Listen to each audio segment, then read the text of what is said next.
আসসালামু আলাইকুম প্রিয় শিক্ষার্থীরা। তো এই ভিডিওর মাধ্যমে তোমাদের জানাবো যে তোমরা যারা 24 সালে এসএসসি পরীক্ষা দিয়েছো, এখানে তোমরা দেখতে পাচ্ছ এসএসসি পরীক্ষা 2024। তো বিষয়টা হচ্ছে যে তোমাদের মধ্যে অনেক শিক্ষার্থী কমন একটা ভুল করেছে, যে ভুলটা করার কারণে তাদের অনেক শিক্ষার্থীর রেজাল্ট কিন্তু আসবে না, অনেক শিক্ষার্থীর রেজাল্ট আসবে না। তো সেই কমন ভুলটা কি, সেই ভুলটা তুমি করেছো কিনা, এই ভিডিওটি সম্পূর্ণ দেখলে কিন্তু তোমরা জানতে পারবে। ভিডিওটি খুবই গুরুত্বপূর্ণ, তোমরা অবশ্যই সম্পূর্ণ ভিডিওটি মনোযোগ সহকারে দেখবে।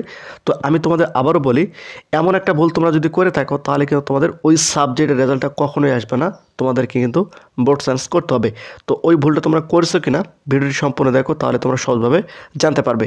তো এখানে তোমরা যে নোটসটা দেখতে পাচ্ছ, দেখো এটা কিন্তু দিনাজপুর শিক্ষা বোর্ড থেকে প্রকাশিত করছে। তোমরা এখানে দেখতে পাচ্ছ মাধ্যমিক ও উচ্চ মাধ্যমিক শিক্ষা বোর্ড দিনাজপুর বোর্ড থেকে 24 সালে এসএসসি পরীক্ষার্থীদের জন্য এটা কিন্তু প্রকাশিত করছে।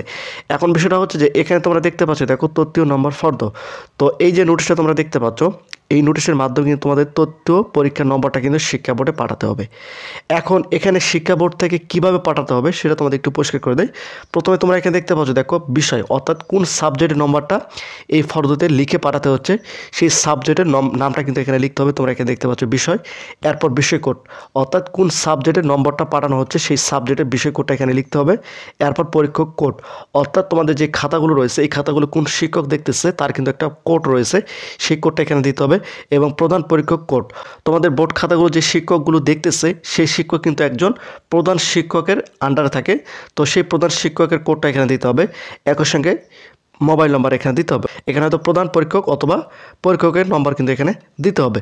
এখন বিষয়টা হচ্ছে যে সম্পূর্ণ লেখার পর এখানে তোমরা দেখতে পাচ্ছ, দেখো উত্তরপত্রের ক্রমিক নম্বর।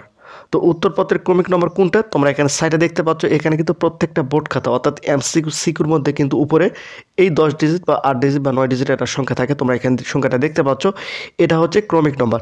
এই ক্রমিক নম্বরটা তোমাদের এখানে লিখতে হবে।